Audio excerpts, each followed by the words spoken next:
This week on Newsmakers, a place of healing and answered prayers, or just a nice view of Onondaga Lake. Today we'll talk with a former Wall Street money manager turned author and spiritual seeker who says people would flock to visit Central and Upstate New York if only they knew about the special places that shaped America and the world.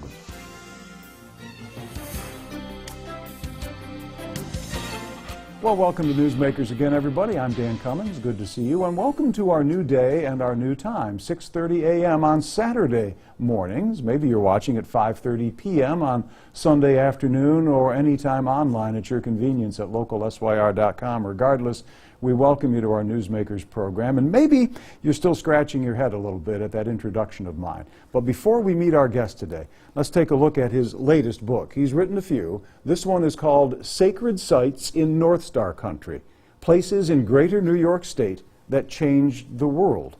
Well, the author is Mattis Center, and we welcome him to our program today. Mr. Center, good to have you with us. Well, thanks for having me. My pleasure. First of all, North Star Country.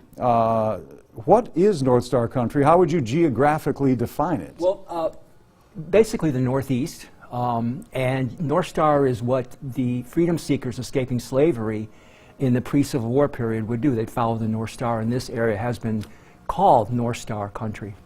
And it's a large area. It includes almost all of upstate New York, yes. Much of downstate, and into New England and parts of Pennsylvania, too. Yeah, right? I'd say from what we would call, let's say, Boston to Cleveland, north into Ottawa, down into the Maryland border.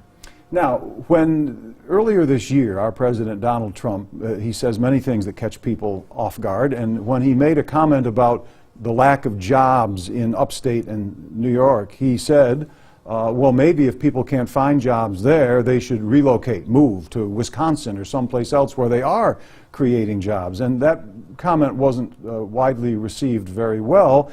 You're saying that, well, maybe instead of relocate for jobs or opportunities elsewhere, one of the things we should be doing, and your book makes reference to it, is to reimagine who we are here. Talk to me a little bit about that.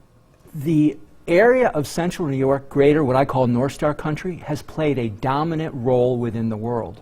We are the birthplace of the women's movement. We are the birthplace of America's Great Awakening, the first and second Great Awakenings.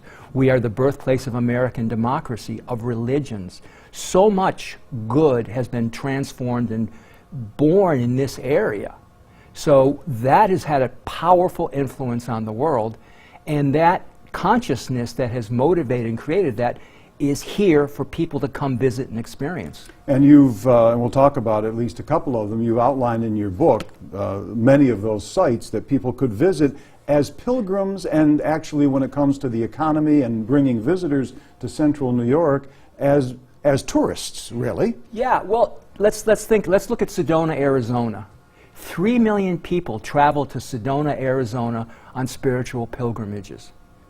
20,000 people live in Sedona. 3 million tourists. Why? To experience the vortices there.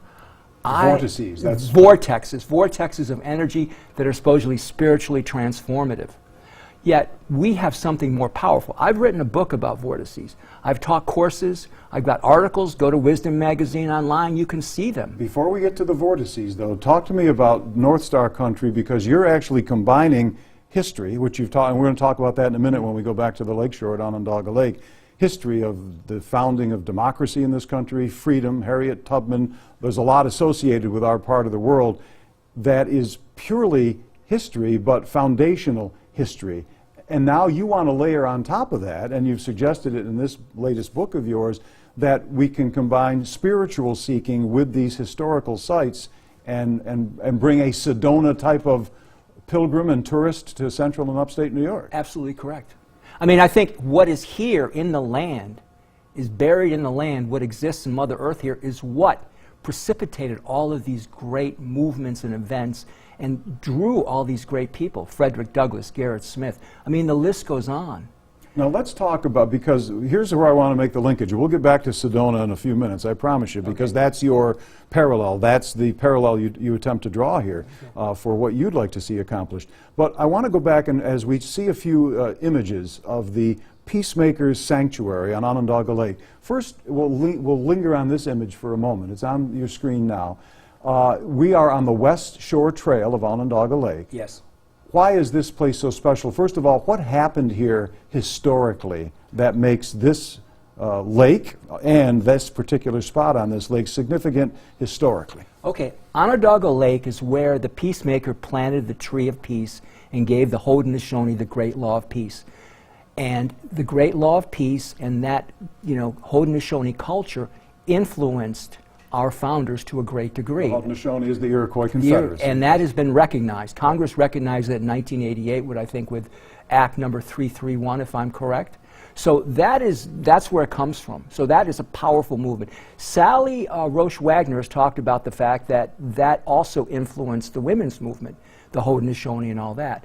Now, the Peacemaker Sanctuary for me has importance because I'm a former money manager, and when I moved back to Syracuse in 2000, where I grew up, I was very upset about the violence and the level of violence in the city of Syracuse.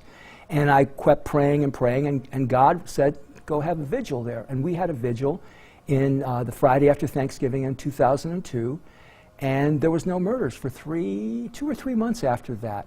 And that marked the peak in the murder rate in 2002 until last year, when 2016. So that has had a profound influence upon me. But there have been other people that have gone there and have gotten answers to queries, answers to dilemmas they faced, have felt great joy and energy. Certain places can have a profound influence upon us. We're going to take our first break as we take another look at the Peacemaker Sanctuary there on the western side of Onondaga Lake. When we come back, we're going to continue our conversation with Mattis Center about that sacred space, part of history and a part of something more special, and part of something that drew people in for a very recent vigil in the wake of the mass shootings in Las Vegas. More after this. Welcome back to Newsmakers, everyone. Dan Cummings here. Once in a while, not often enough really for my liking, we have our program not focusing on a newsmaker, but an author. And today is such a day. We welcome to our program Mattis Center. Mattis is an author, former Wall Street money manager. We're going to get back to that in a minute too. His most recent book is called Sacred Sites in North Star Country, Places in Greater New York State That Changed the World. And one of them, very local, that we've talked about and we're going to continue to talk about, is on the western shore of Onondaga Lake. They call it the Peacemaker Sanctuary, where the great peacemaker of the Haudenosaunee, the Iroquois Confederacy, came. And much of our foundational democracy stems from that. But something that happened very recently, when you talked about violence, Mattis, in our first segment, the violence in Syracuse. In Las Vegas, Nevada, a short time ago, there was the worst mass shooting in American history. And in the wake of that, you and others gathered at that site. We're going to take a look at some of the video and tell me why you chose to go there on October 3rd and what happened. Well, that is a place of healing. And that is a place that I found consolation, others have found consolation and answers at that place. And this is a place that can be a powerful place of healing, whether it be for our community, for individuals to come, a place to find answers. And that's what we were doing. We just want to introduce the community to this wonderful area and build upon what is there. Space, like an individual, the more that you do something and act a particular place begins to benefit. I don't know how to say it. It's like a muscle. The more you work the muscle, the more that you go to some place and you have healing, prayer, meditation, the more powerful it becomes. I mean, that's what they talk about, a vibe. You walk in a space and you feel really, really good. That space has the ability to transform you, to heal you, and raise your consciousness. The reason why I'm dwelling on this one site, and you probably have hundreds in the book, is because so many people are familiar with Onondaga Lake and that recreational trail east and west. This is on the West Shore Trail. We're going to take a look at some more images, still images of that site, and talk to me about when people go there. And people run or bike or walk by there and they don't stop. Right. But you say it's worth stopping, it's worth making part of your pilgrimage. Yes. And why is that? Because it's a place that has been a place of pilgrimage for thousands of years. And as I just said, is that land retains memories. And those are memories of spirituality, of vision questing. So when you go there, you're going to experience that. It's going to make you feel good. It's going to heal you. It's just a great little place with a vibe It is very, very powerful that has been built over the millennia.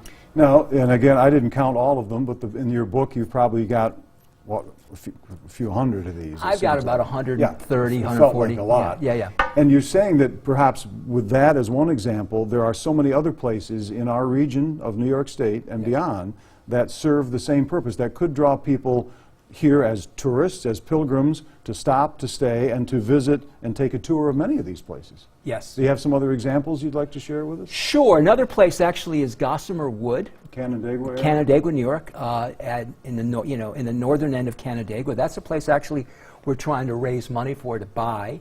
There's 8 acres. That's a lovely place. It's got trails. There's stone circles throughout the grounds that you can meander, walk, and experience Mother Earth at her finest.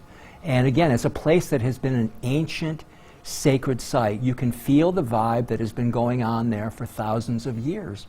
It's a tremendous place. I've been going there for over a decade. Another one you mentioned, I think, is in the Palermo area of Oswego County. Gobin-Sadan, am I saying it right? Gobin-Sadan, Gobin-Sadan is in Hastings, Palermo. It is a Sikh temple. It is a wonderful place, 400 acres. This is the place that burned down in the aftermath of 9/11 in a hate crime. And Ralph Singh, the founder, forgave the people, the young people that burned it down, and it became a journey of healing and reconciliation that was culminated in a movie, North of 49. But that is a powerful, powerful place. Now, there is an association here with, you mentioned Ralph Singh of the Sikh temple there in Palermo, of religious aspect. But what you're talking about when you associate these historical sites and natural sites with these special healing powers, if you will, you go beyond the religious to the spiritual, right? That's where your earlier discussion... Well, I don't know if people say religion is beyond spiritual, but I mean... One or the other. Yeah, one or the other. I mean, it's just a powerful place that doesn't know any distinction between, you know, Christian, Muslim, Jew, Sikh, Buddhist.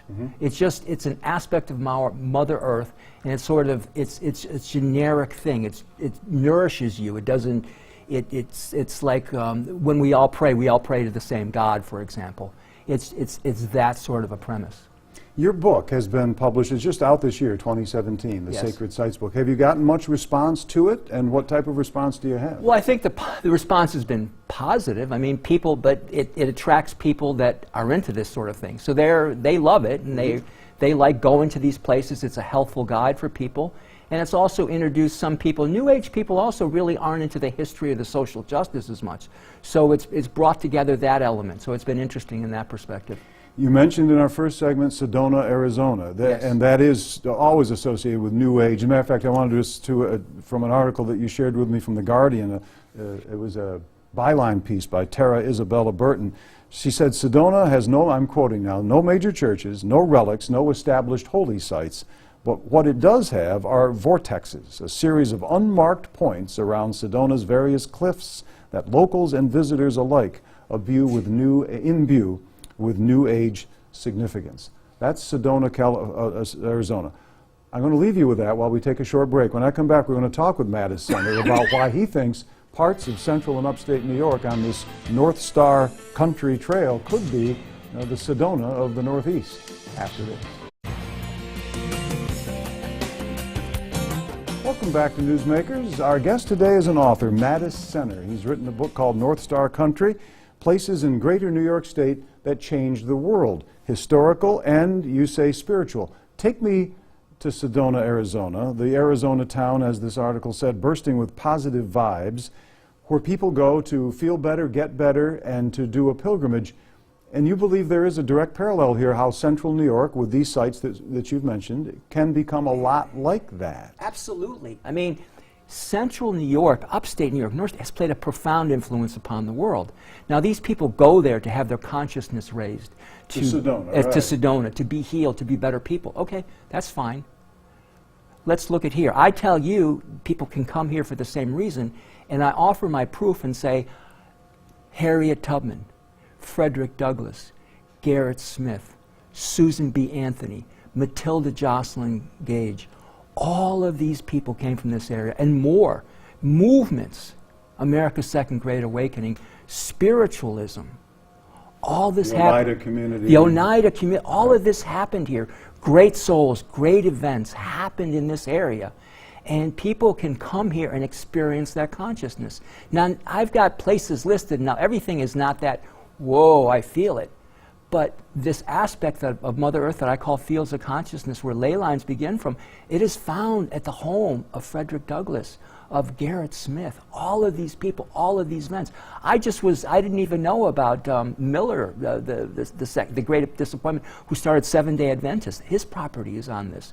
So if these places are enhanced, Peacemaker Sanctuary is, Goben Sodden is, Gossamer is, you can go there, you can experience and feel it. Now, you might not feel it right away, but if you keep going and going, eventually you're going to go, wow, this is really nice. Well, and you say enhanced, because the Peacemaker Sanctuary that we've looked at, enhanced meaning there's at least a bench, there's a place to stop, and someone points out, you should go here, you should take a pilgrimage. Well, there's a couple of benches there. Yep. There's a plaque that says Peacemaker Sanctuary right on it. But more importantly, this is a place where people have been meditating, doing ceremony, doing ritual for thousands of years. That is an imprint. It's like everybody's been putting the spiritual paint down and painting it and painting it and painting it. So when you go there, that paint is really strong. You go, whoa, I feel this. It moves me. That's the power of space. And these places I mentioned, as well as several other much, have that. And that is what I think, if we can just get a few heads turning, a lot of people will start coming here. Now, because I promised we'd have more on vortexes at the beginning, tell me now, this is what you're talking about when vortices is the plural for a vortex, yes, which you associate with some of these, maybe all of these places in North Star country.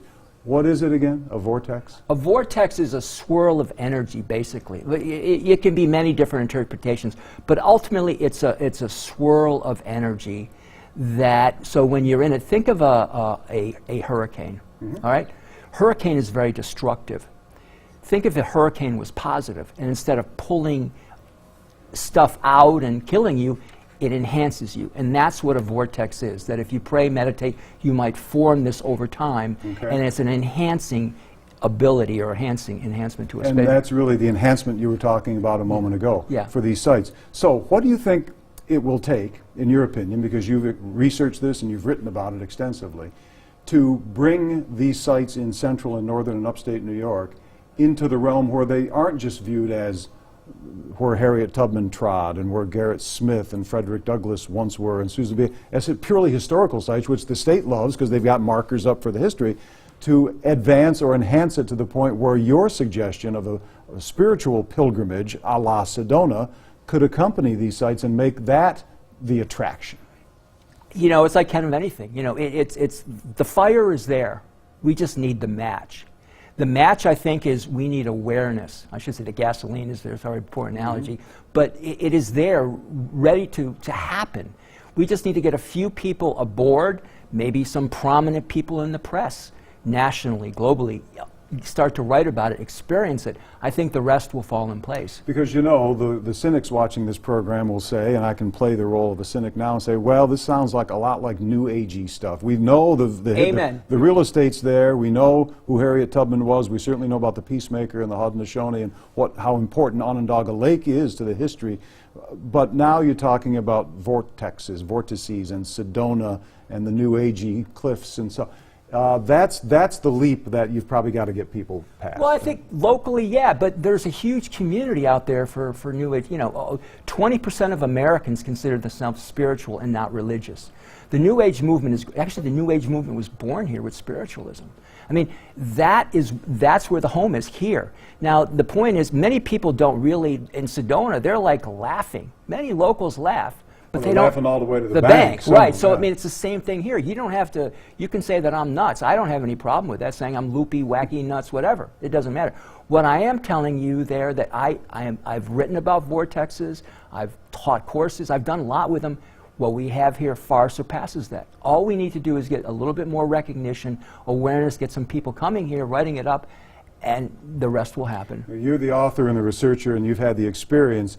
Do you think, because you look at Sedona, which is your best example out there in Arizona, they have, along with the natural attraction of these places, built up an industry around it. There are places that, spas and special healing centers, commercial enterprises that have grown up around to accommodate these seekers. That could happen here too, you think? Oh, it could be huge. I mean, it could be, there's whole sorts of, there was nothing. One person talked about vortexes back in the early 80s, and it was gone. You know, and now it's like crazy over there. So yeah, the same ability is here for us, I think, without a doubt. Yeah, that one person who's an author by the name of, you know her, Paige Bryant, yeah. a psychic, U.S. psychic. She identified these vortexes out in Sedona, right? Yes. And you're doing the same with your book. Amen. Country. We will take our final break and come back with a final word or two from our author, our guest on the program today, Mattis Center, when Newsmakers concludes right after this.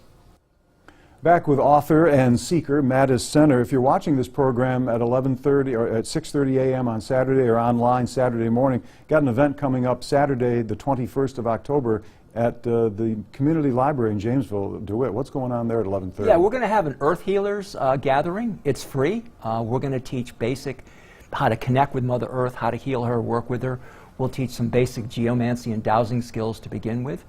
They can go to my blog, Mother Earth Prayers blogspot, or I think the DeWitt Library probably has something posted, or you'll have several links also. Right. I appreciate it, Mattis, because we will. As a matter of fact, we will link you. If you're online now, you can click on the link associated with this program at localsyr.com, or if you're watching on TV, go find it when we post it, including directions to the Peacemakers Sanctuary. If you're not familiar with it, maybe we can show you another picture as we go out on the western shore of Onondaga Lake.